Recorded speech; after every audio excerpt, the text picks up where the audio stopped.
अगर आप भी चाहते हैं अंग्रेजी बोलना तो आपको भी पता होना चाहिए कि रोज बोले जाने वाले इंग्लिश स्पीकिंग जो स्ट्रक्चर होते हैं, जो कुछ खास होते हैं। जैसे मैं आपको यहाँ पे बता सकता हूँ, यहाँ पे लिखा है किसी से कम नहीं। अब ये किसी से कम नहीं, ये एक क्या है, ये एक फ्रेजल वर्ब है। इसकी इंग्लिश में आपको इसी वीडियो में बताऊंगा, बट पहले थोड़ा सा समझने की कोशिश करिए।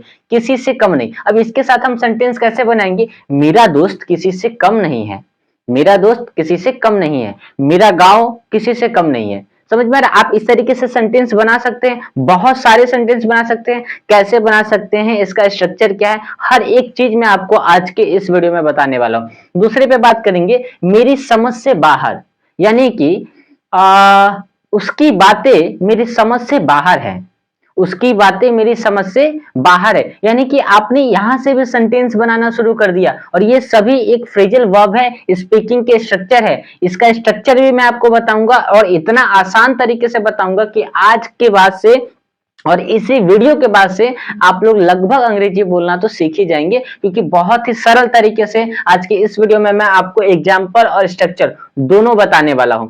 अगर हम लोग यहाँ पे तीसरे स्ट्रक्चर पे बात करेंगे तो यहाँ पे देखिएगा लिखा है पैसा ही पैसा। राम के पास पैसा ही पैसा है, सीता के पास शांति ही शांति है। उसके जीवन में खुशियां ही खुशियां हैं, उसके जीवन में खुशियां ही खुशियां हैं। यानी कि ये पैसा ही पैसा जो है, आप इसके जगह पे खुशियां ही खुशियां, दुख ही दुख, पैसे ही पैसे, पानी ही पानी, यानी बहुत सारे ऐसे वर्ड्स मैं आपको आज की इस वीडियो में बताने वाला हूं, जिससे आप बहुत ही अच्छे तरीके से अंग्रेजी बोलना शुरू कर देंगे। यहाँ पे देखते हैं, काम नहीं चलेगा, सिर्फ बोलने से काम नहीं चलेगा, आपको मेहनत भी करना पड़ेगा। सिर्फ सोने से काम नहीं चलेगा, आपको पढ़ना भी पड़ेगा। सिर्फ जिम जाने से काम नहीं चलेगा, आपको प्रॉपर डाइट भी लेना पड़ेगा। आप इस तरीके के सेंटेंसेस बोलते तो है हिंदी में, आप रोज बोलते हैं। यानी कि ये जितने भी हिंदी में हमने ये शॉर्ट स्पीकिंग स्ट्रक्चर जो हिंदी में आपको अभी लिखा है, इसके इंग्लिश में मैं आपको बताऊंगा, इंग्लिश भी बताऊंगा, साथ में स्ट्रक्चर भी बताऊंगा, हर एक चीज आज की वीडियो में बताऊंगा। बट ये टॉपिक मजेदार है कि नहीं है? आप लोग डेली बोलते हैं, बट आपको पता नहीं है कि इसको इंग्लिश में कैसे बोलना है। तो चलिए इस वीडियो को शुरू करते हैं वन बाई वन करके। हाँ, साथ में मैं आपको ये भी बताऊंगा कि भाई इसका कॉन्सेप्ट क्या है। स्ट्रक्चर ही नहीं बताऊंगा, कॉन्सेप्ट भी बताऊंगा। बहुत सारे लोग गलती करते हैं कि उनको स्ट्रक्चर भी मिल जाता है, बट फिर भी उनको ये क्लियर नहीं होता है कि भाई हमने सब्जेक्ट बोला, हेल्पिंग वर्ब बोला, हमने मेन वर्ब बोला, हमने ऑब्जेक्ट बोला, कॉम्प्लीमेंट बोला, फिर हमने यहाँ पे अदर वर्ड बोला, प्लस हमने यहाँ पे टाइम बोला, और हम लोग इन सभी को क्या है कि हम लोग सही से लिख नहीं पाते। ठीक है, कहाँ पे हेल्पिंग वर्ब को बिठाना है, कहाँ पे मेन वर्ब को बिठाना, ये सब हम लोग बहुत सारा कंफ्यूज करते हैं। स्ट्रक्चर मिल जाता है, फिर भी आगे पीछे करते हैं। ये सब कुछ आज के इस वीडियो में मैं आपको बताने वाला हूँ। तो चलिए इस वीडियो को शुरू करते हैं। तो वीडियो को आप ध्यान से देखिए और समझने की कोशिश करिए। हमारा सबसे पहला टॉपिक क्या है? किसी से कम नहीं। क्या लिखा है? किसी से कम नहीं। और किसी से कम नहीं की इंग्लिश क्या होगी? सेकंड टू नून। क्या होगा? सेकंड टू नून। और ये एक प्रकार का फ्रेजल वर्ब, याद रखिए, किसी से कम नहीं, इसकी इंग्लिश क्या होगी? सेकंड टू नून। अब आप इसको गूगल से ट्रांसलेट करने की कोशिश नहीं करिएगा, वो आपको कुछ और बताएगा, बिकॉज जो गूगल है वो वर्ड टू वर्ड ट्रांसलेट करके दिखाएगा ना। और ये क्या है? ये एक फ्रेजल वर्ब है। ठीक है, आप पूरा सेंटेंस अगर जो मैं आपको इंग्लिश बताऊंगा उसको अगर आप गूगल पे डालेंगे तो फिर वो आपको समझ में आ जाएगा कि हाँ भाई, हम जो पढ़ रहे हैं बिल्कुल सही पढ़ रहे हैं। ठीक है, क्योंकि बहुत सारे लोग बोलते हैं सर सेकंड टू नोन, और हम इसको इसी वर्ड को जब गूगल पे डाल रहे हैं तो इसकी इंग्लिश कुछ डिफरेंट आ रही है। घबराने की कोई जरूरत नहीं है, जब हम पूरा सेंटेंस का इंग्लिश डालेंगे तो वो सही आंसर हमको देगा। ठीक है, अब यहाँ पे ध्यान से समझिए, किसी से कम नहीं की इंग्लिश क्या है? सेकंड टू नून। अब हम लोग क्या करेंगे, यहाँ पे स्ट्रक्चर को समझेंगे। ठीक है, अब यहाँ पे स्ट्रक्चर क्या लिखा है? स्ट्रक्चर हमको ये बोल रहा है कि सेंटेंस की शुरुआत जो होगी वो सब्जेक्ट से होगी। उसके बाद इसमें क्या आएगा? एक हेल्पिंग वर्ब आएगा। हेल्पिंग वर्ब कैसे आएगा? जो हमारा सब्जेक्ट होगा, अगर हमारा सब्जेक्ट सिंगुलर होगा तो हम जो हेल्पिंग वर्ब लगाएंगे वो सिंगुलर लगाएंगे, और अगर हमारा सब्जेक्ट प्लूरल होगा तो हम हेल्पिंग वर्ब क्या लगाएंगे? प्लूरल लगाएंगे। देन आफ्टर आपको कुछ नहीं करना है, सिर्फ आपको सेकंड टू नून लगाना है, और अगर सेंटेंस में कोई अदर वर्ड होगा तो लगाएंगे और नहीं होगा तो नहीं लगाएंगे। एक बार फिर से ध्यान से समझिए, किसी से कम नहीं की इंग्लिश क्या होती है? Second to none. इसका स्ट्रक्चर कैसे होगा? तो सबसे पहले आएगा subject, then after helping verb, उसके बाद आपको कुछ नहीं करना है, ये सेकंड टू नून उठा के यहाँ पे कॉपी पेस्ट कर देना है। जैसे यहाँ पे हमने एक एग्जांपल पहले से लिख के रखा है 3-4, जिससे क्या है कि हम लोग का टाइम बचेगा। ठीक है, आप समझने की कोशिश करिए, सेम स्ट्रक्चर को हम लोग फॉलो करेंगे, हम लोग अपना दिमाग लगाने की कोशिश नहीं करेंगे, ठीक है। याद रखिए जो जो जैसे लिखा हुआ है वैसा ही लिखना है। बहुत सारे गलती क्या करते हैं लोग कि भाई यहाँ पे सब्जेक्ट लिखा है, यहाँ पे हेल्पिंग वर्ब लिखा नहीं, यहाँ पे सेकंड टू नोन लिखा है, वो क्या करते हैं इसको आगे पीछे करते हैं, तो भाई गलती होती है। जो स्ट्रक्चर आपको बोला ना वही काम करिए, ठीक है। अब यहाँ पे बोला सब्जेक्ट, तो हमने बोला कि ठीक है सोनम, तो सोनम क्या है, सब्जेक्ट है, तो हमने यहाँ पे सबसे पहले क्या लिखा, सोनम लिख दिया। क्यों लिखा सोनम, क्योंकि हमको ये स्ट्रक्चर बोला है कि सबसे पहले आपको सब्जेक्ट को लिखना है, ठीक है, तो हमने सब्जेक्ट को लिख दिया। अब यहाँ पे बोल रहा है हमको स्ट्रक्चर की, ठीक है, अब आपको हेल्पिंग वर्ब को खोजना है। तो याद रखिए जो हेल्पिंग वर्ब होता है वो हिंदी के सेंटेंस में कहाँ मिलता है, वो हिंदी के सेंटेंस में लास्ट में मिलता है। तो यहाँ पे देखिए है लिखा हुआ है इसलिए लिखा है कि यहाँ पे सोनम लिखा है, हमेशा है। जैसे आप यहाँ पे ध्यान दीजिएगा, जब हम यहाँ पे एक से ज्यादा की बात करते हैं ना, तो वहां पे हिंदी में क्या लास्ट में आता है आता है। यहाँ पे यानी कि यहाँ पे अनुस्वार आ जाता है, चंद्र बिंदु आ जाता है, तो ये है होता है। और इसकी इंग्लिश क्या होती है, इसकी इंग्लिश होती है आर। और जब यहाँ पे कोई सिंगुलर सब्जेक्ट आता है ना, तो उसके हिंदी के लास्ट में क्या आता है आता है। तो है की इंग्लिश क्या होती है, इज। बहुत ही ध्यान से समझने की कोशिश करिएगा। अगर हमारा यहाँ पे सब्जेक्ट सिंगुलर होगा ना, तो वहां पे लास्ट में जो हेल्पिंग वर्ब हमारा क्या आएगा, है आएगा। और अगर हमारे यहाँ पे सब्जेक्ट प्लूरल होता है, जैसे हम लोग, हम लोगों की मुस्कान किसी से कम नहीं है नहीं, हम लोगों की मुस्कान किसी से कम नहीं है नहीं आएगा, तो वहां पे क्या आएगा, है आएगा। तो यहाँ पे हेल्पिंग वर्ब क्या आएगा, आर आएगा।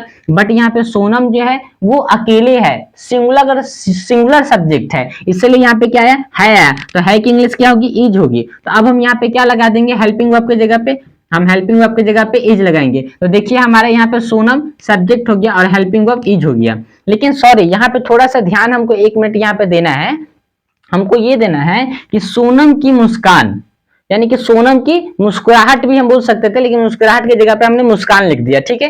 तो सोनम की मुस्कान या सोनम की मुस्कुराहट बात एक ही है, थोड़ा सा समझने की कोशिश करिएगा। तो सोनम की मुस्कुराहट जो है ना, वो एक साथ में, थोड़ा सा हम यहाँ पे इसको मिटाते हैं और आपको एक चीज बताते हैं। जैसे हम लोग अब कभी भी कोई भी फॉर्म को फिलअप करते हैं, तो वहां पे देखते हुए लिखा होगा पिता का नाम, ठीक है, माता का नाम। तो ये पिता का नाम क्या है, कि पिता का, तो इसके लिए हम क्या बोलते हैं, हम यहाँ पे बोलते हैं फादर, और यहाँ पे अपोस्ट्रोफी एस लगाते हैं, फादर्स नेम। यानी कि ये जो पिता का नाम है ना, तो पिता का नाम ये एक साथ में जुड़ा हुआ है। तो इस तरीके के वर्ड्स को हम लिखने के लिए हम क्या करते हैं, अपोस्ट्रोफी एस का यूज करते हैं। तो हम यहाँ पे बोलेंगे सोनम्स स्माइल, ठीक है, सॉरी यहाँ पे थोड़ा सा वर्ड मिस्टेक हुआ, सोनम्स स्माइल, ठीक है। यानी कि सोनम की मुस्कुराहट एक साथ का वर्ड है, सोनम की मुस्कुराहट ये एक सब्जेक्ट है, ठीक है। तो हमने यहाँ पे बोला सोनम्स स्माइल, जैसे हमने यहाँ बोला फादर्स नेम, पिता का नाम, इसी तरीके से सोनम्स स्माइल, सोनम की मुस्कान या सोनम की मुस्कुराहट। अब सोनम की मुस्कुराहट, सोनम क्या है, एगो है, तो हमने यहाँ पे क्या लगा दिया, इज लगा दिया, ठीक है। आई होप कि आप लोग ये समझ गए होइएगा, ठीक है। अब हम यहाँ पे क्या करते हैं, हमने सब्जेक्ट और हेल्पिंग वर्ब का काम कर लिया। अब कुछ नहीं करना है, सेकंड टू नोन को यहाँ पे लिख देना है। तो हम यहाँ पे क्या बोलेंगे, सेकंड टू नन। तो अब हमारा सेंटेंस बन के क्या हो गया, Sonam's smile is second to none, Sonam की मुस्कुराहट यानी कि सोनम की मुस्कान किसी से कम नहीं है, यानी कि सोनम की मुस्कुराहट किसी से कम नहीं है। Sonam's smile is second to none, Sonam की मुस्कान किसी से कम नहीं है, ठीक है। ये वाला सेंटेंस तो समझ में आ गया। थोड़ा सा और इसको लेके समझने की कोशिश करते हैं। तो अब हम यहाँ पे बोल सकते हैं मेरा दोस्त किसी से कम नहीं है, मेरा दोस्त किसी से कम नहीं है। इसको कैसे बनाएंगे, तो मेरा दोस्त ये एक सब्जेक्ट है, तो हम क्या बोलेंगे यहाँ पे, माई फ्रेंड, ये आपका सब्जेक्ट हो गया। अब बोला है हेल्पिंग वर्ब, तो मेरा दोस्त कितने दोस्त है, एक दोस्त है, मेरे दोस्त नहीं है, मेरा दोस्त, यानी कि एक दोस्त की बात की गई। यानी कि सब्जेक्ट आपका सिंगुलर है, तो वर्ब क्या आएगा, सिंगुलर आएगा, यानी कि माई फ्रेंड इज आ जाएगा। और अब यहाँ पे आपने सब्जेक्ट और हेल्पिंग वर्ब का तो काम कर लिया, बचा क्या, सेकंड टू नून। तो अब यहाँ पे लिख दीजिए सेकंड टू नन। क्लियर, एकदम आसान भाषा में समझ में आ रहा है। अब यहाँ पे हम तीसरे सेंटेंस को भी बनाते हैं, जिससे और थोड़ा सा आप लोगों को क्लियर होगा, ठीक है। यह कार किसी से कम नहीं है, तो इसमें सब्जेक्ट क्या है, इसमें सब्जेक्ट यह कार है। तो अब यह कार की इंग्लिश क्या होगी, यहाँ पे होगी दिस कार। यह कार की इंग्लिश क्या होगी, दिस कार। अब ये कार कितनी है, एक कार है, तो यहाँ पे हम क्या लगा देंगे, इज लगा देंगे। अब यहाँ पे क्या लिखना है, सेकंड टू नोन लिख दीजिए, this car is second to none, यह कार किसी से कम नहीं है, सेकंड टू नन, यह कार किसी से कम नहीं है। आप इस तरीके से बहुत सारे सेंटेंसेस बना सकते हैं। आप सभी लोग, जितने भी लोग इस वीडियो को देख रहे हैं ना, एक एक सेंटेंस हिंदी प्लस इंग्लिश, पहले हिंदी लिखिएगा, देन आफ्टर उसकी इंग्लिश लिख के कमेंट बॉक्स में आप लोग टाइप करिएगा, जिससे मुझे भी पता चलेगा कि हाँ भाई आप लोगों ने सीखा है। ये वीडियो आपको कैसी लग रही है कमेंट करके बताएं। इसका जो सेकंड पार्ट, थर्ड पार्ट और फोर्थ पार्ट है उसको क्या करेंगे हम लोग वन बाई वन करके लाएंगे। जिससे होता है कि बहुत सारे लोगों का कमेंट आता है कि सर मुश्किल से वीडियो जो बनाइए ना 15 से 20 मिनट की बनाइए, जिससे क्या है कि हम लोग एक बार में एक वीडियो को देख के उसका अच्छा से कॉपी वॉपी कर लें, उसका नोट्स बना ले, देन आफ्टर फिर हम लोग दूसरी वीडियो को देखेंगे। तो चलिए आप ही लोग के रिक्वायरमेंट में हम लोगों ने क्या किया कि ठीक है हम एक ही वीडियो में चारों को कवर कर सकते थे, लेकिन बहुत अभी के टाइम में क्या है ना कि बहुत सारे लोगों का जो अटेंशन, जो टाइम अटेंशन करने का जो स्पैम जो होता है ना, यानी कि पढ़ने की जो क्षमता होती है थोड़ा सा कम हो गई हुई है, ठीक है। तो इसीलिए छोटी छोटी वीडियो हम लोग भी कोशिश कर रहे हैं कि कम टाइम में एक चैप्टर को कवर कर दिया जाए। तो हमारा सबसे पहला चैप्टर क्या था, यानी कि टॉपिक क्या था, किसी से कम नहीं। अब इसके बाद क्या है, मेरी समझ से बाहर, पैसा ही पैसा, ठीक है। काम नहीं चलेगा। अभी 3 चीज बचा हुआ है ना, उन तीनों को हम लोग कवर करेंगे। तो उस तीनों को जो है कोशिश करेंगे, क्योंकि आपको ऑलरेडी सब कुछ तो समझा ही दिया है। अब क्या करना है, सिर्फ यहाँ पे उसकी हिंदी लिखनी है, स्ट्रक्चर लिखना है और एग्जाम्पल लिख के आपको समझा देना है। तो नेक्स्ट वीडियो में हम लोग उसको कवर कर लेंगे। और हाँ, सबसे बड़ी बात, अगर आप लोग चाहते हैं हमसे पर्सनली इंग्लिश सीखना, हमारे कम्युनिटी में हमसे शामिल होकर हम लोग के साथ में रहना, अंग्रेजी सीखना, तो आप दिए गए नंबर पर कॉल कर सकते हैं। अभी हमारा जो है 45 डेज का लाइव इंग्लिश स्पीकिंग कोर्स चल रहा है, जिसमें क्या है कि आपको per day live English speaking course join करने का मौका मिलता है, हमसे बात करने का मौका मिलता है, प्लस आपको एक व्हाट्सएप का वीआईपी ग्रुप मिलता है, जिसमें आपके जैसे बहुत सारे लोग जो है ऑलरेडी कोर्स को ज्वाइन कर चुके हैं। वो लोग के साथ में आपको कम्युनिकेशन और बात करने का मौका मिलेगा, जो ऑलरेडी इंग्लिश को सीख रहे हैं, उस फील्ड में ऑलरेडी अपना कदम डाल चुके हुए हैं और पर डे लर्निंग कर रहे हैं। उनके साथ में आपको जुड़ने का मौका मिलेगा, एक माहौल मिल जाएगा। साथ में क्या है कि आपको मेरे से पर्सनली क्लास करने का, सवाल जवाब करने का, अपने डाउट को क्लियर करने का, प्रैक्टिस करने का सेशन पर्सनली हमसे मिलेगा, ठीक है। साथ में क्या है कि ये 45 डे का जो कोर्स है, इसमें आपको लाइव क्लास तो मिलता ही है, साथ में आपको रिकॉर्डेड क्लास भी मिलता है। तो लाइव प्लस रिकॉर्डेड आपको दोनों सुविधा हमारे इस वाले कोर्स में दी जाएगी। तो आप दिए गए नंबर पे कॉल कर सकते हैं ज्यादा जानकारी के लिए, और हमसे बात कर सकते हैं। और जल्द से जल्द इस कोर्स को शुरुआत करिए और अपनी इंग्लिश की जर्नी को शुरू करिए।